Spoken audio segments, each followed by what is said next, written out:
The first time my sister told me I was just support staff, I was 24 years old. I had an MBA from Wharton, 3 years of consulting experience at McKinsey, and a resume that any ambitious young professional would have been proud of. But none of that mattered at the family barbecue that summer. We were standing near the grill, Dad flipping burgers, Mom instructing him as if she ran the kitchen of a 5-star hotel, cousins running around the yard, the usual chaos. I had casually mentioned something about diversification strategy for Hartwell Media Group. It was something small, hardly even advice, just an observation from the quarterly reports that still showed up in my mailbox because Grandma had set up a trust giving me minority ownership.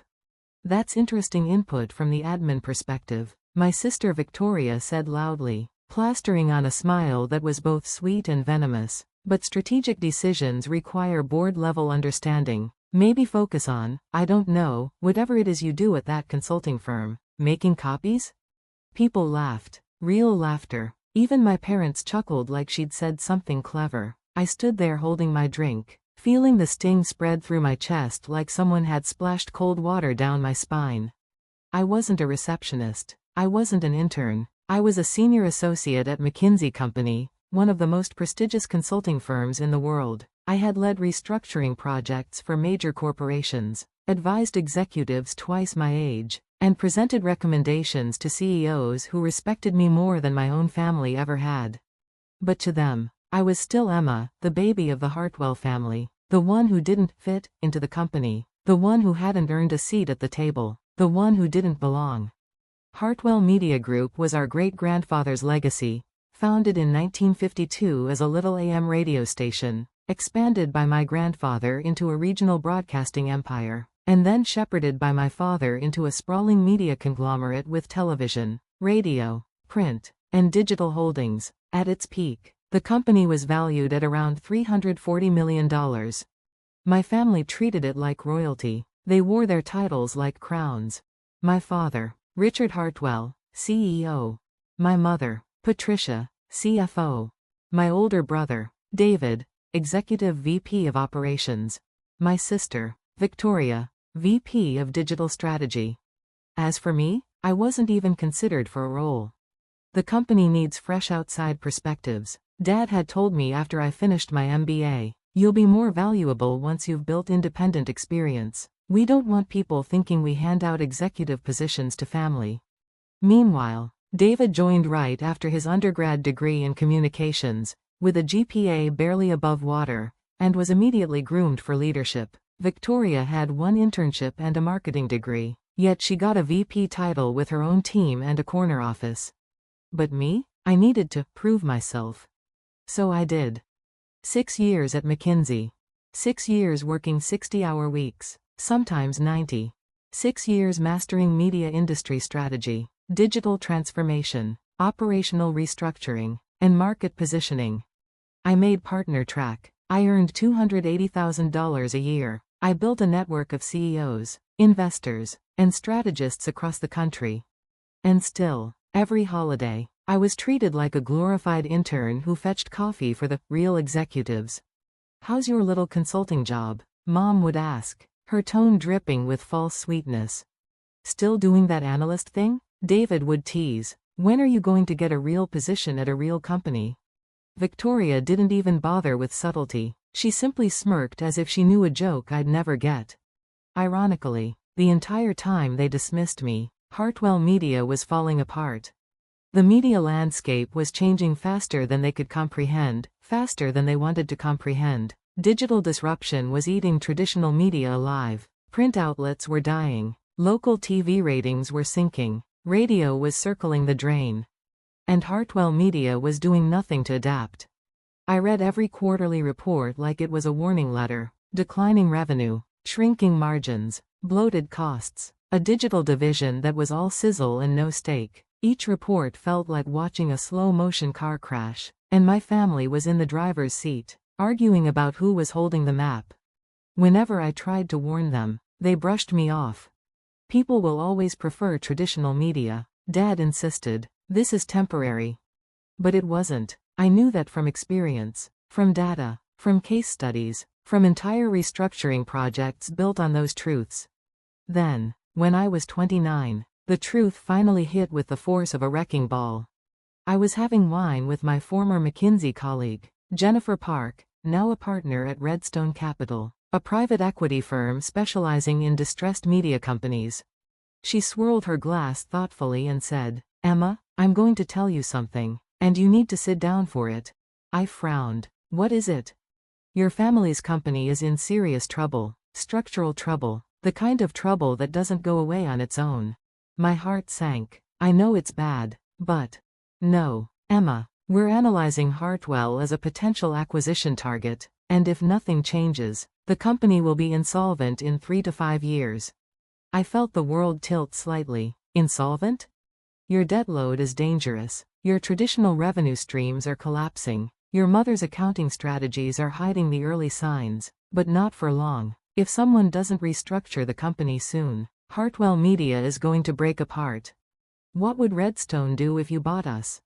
Restructure ruthlessly, sell off dead weight, replace leadership, reinvent digital, turn the ship around or salvage whatever's left. My family would never sell. Jennifer looked at me for a long moment. Then she said the words that changed everything. What if they didn't have a choice? I stared at her. You're talking about a hostile takeover. I'm talking about saving a sinking ship before it kills everyone on board. And Emma, if anyone has the brains and backbone to pull it off, it's you. I went home that night and didn't sleep. I thought about the family legacy. I thought about the humiliation I'd swallowed for 30 years. I thought about Grandma, the only person who ever believed in my abilities. I thought about the company I'd grown up around but never been allowed to touch. And I thought about something else too, something I'd never admitted aloud. I wanted to prove them wrong. 3 months later, I made the riskiest decision of my life. I liquidated everything, my investments, my savings, my future retirement. I took loans. I called wealthy contacts. I raised $8, $2 million. And I started quietly buying Hartwell Media stock, little by little, through different accounts. 18 months later, I held 8% of the company. Enough to matter. Enough to threaten. Enough to fight. But the family still held 52%. I needed allies. So I met institutional investors, pension funds, mutual funds, owners of another 48%. They were tired, frustrated, bleeding losses. "I have a plan that will double your valuation in 3 years," I told them in boardrooms, in private dinners, in conference calls. Slowly, I won them over. 22% of the company pledged to support new leadership. Now I controlled 30% and influence. Still not enough to beat the family's 52%. But I didn't need to beat them. I needed to divide them. So I met with the 4 outside directors, people who had watched my family make emotional decisions instead of strategic ones for years, people who wanted competence, not legacy. I proposed something modest, a CEO evaluation, a fair search, a professional process. I knew only one family member would be rational enough to see the numbers clearly. Uncle Robert. He read my analysis. He studied my turnaround plan. Then he said the words I needed to hear. "You're right, Emma, it's time." The board voted 5-4 to initiate a CEO search. Dad was furious. Mom was shocked. Victoria and David posted passive-aggressive Instagram stories about outsider interference. They didn't know the outsider was me. The search firm interviewed candidates for 6 weeks. David was a disaster. Victoria talked more about her vision than actual strategy. I presented a 90-page plan. "This is the most comprehensive assessment we've ever received," the committee chair said. "Frankly, you understand the company better than anyone currently running it." 2 weeks later, I got the call. "Emma, the board has selected you as the new CEO." I accepted. No one told my family. Then, on the morning of the announcement board meeting, mere hours before they would learn the truth, my phone rang. It was Victoria. "Emma, are you coming to the board meeting today?" I paused, surprised she was even reaching out. "Why would I come to that?" I asked. "Well, you're a shareholder, technically," she said, "and we're announcing the new CEO today. We thought you might want to see who the board picked." I smiled. "Oh," I said lightly, That does sound interesting. Actually, Uncle Robert said, clearing his throat and looking directly at David. Emma has more relevant experience than anyone in this room, and certainly more than either of you. Victoria's mouth fell open. David went rigid. Dad slammed his palm on the table. Robert, she's a consultant. She's never run a company. She's advised companies larger than this one, Margaret said evenly, and unlike the current leadership, she has a documented track record of restructuring media organizations successfully. Mom finally spoke, her voice icy. Emma, this is a hostile takeover. That's what this is. How could you do this to your own family? I folded my hands on the table. My voice was calm, steady. I didn't do this to the family, Mom. The family did this to the company. I'm here to fix it. The words hung in the air like a slap. Dad leaned forward, face red. You think you know better than us? Better than me? I built this company. With respect, I said, you inherited a company your father built, and you've been watching it decline for over a decade. He stared at me, utterly stunned. I continued, your own quarterly reports reflect negative revenue growth 7 years in a row, debt refinancing at unfavorable rates, a digital division operating at a loss, and declining asset valuations across broadcast, radio, and print. The market has lost confidence. Victoria crossed her arms and hissed, you're exaggerating. I slid a binder across the table. My binder, my analysis. 90 pages, every number sourced. I didn't create these figures, I said. You did. The room went silent as the outside directors nodded, confirming they'd already reviewed the documents. Mom's face tightened. You planned this. I prepared for leadership, I corrected. That is not the same thing. Dad pointed a shaking finger at me. How did the committee even choose you? We were supposed to be informed about the candidates. You were informed, Margaret replied, but none of us were obligated to share confidential application details with individual board members. That protects the integrity of the search process. You blindsided us, Victoria snapped, voice rising. You applied behind our backs. Yes, I said simply, because any attempt to do it openly would have been stopped immediately. Dad glared at Uncle Robert. You betrayed your family. Uncle Robert sighed. I'm trying to save it. Richard, you've been ignoring the warning signs for years. Emma didn't cause this situation. She's the only one prepared to handle it. Mom stood abruptly, chair scraping loudly. This is outrageous. We will challenge this. We will reverse this. You can't, Margaret said firmly. The bylaws are clear. The board majority has the authority to appoint the CEO. Dad sat down slowly, breathing hard. He looked 10 years older in that moment. So that's it? He whispered. You take everything? I shook my head. I'm not taking anything. I'm stepping in to save the company that carries our name. David's eyes narrowed suspiciously. Why do you even care? You've never cared about Hartwell Media. I looked at him, really looked at him. I've cared every single day, I said softly. I just wasn't allowed to participate. You all made sure of that. You shut me out of conversations, laughed at me, treated me like I was irrelevant. Victoria rolled her eyes. Oh, please, you're being dramatic. No, I said, I'm being honest, and I'm done pretending I don't see what's happening. The company is sinking, and if someone doesn't make difficult decisions, real, strategic, painful decisions, Hartwell Media won't exist in 5 years.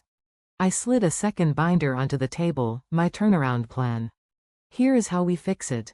The board leaned in. My family recoiled. Phase 1, I said, opening the binder. Stabilization, immediate review of non-core assets, cuts to redundant departments, restructuring of unprofitable print units, and a digital-first reallocation of resources. Victoria stiffened. She knew what that meant. Phase 2, transformation, investments in streaming partnerships, podcast networks, data analytics, and localized digital content platforms. David's jaw clenched. He understood too, his role in operations was about to become very uncomfortable.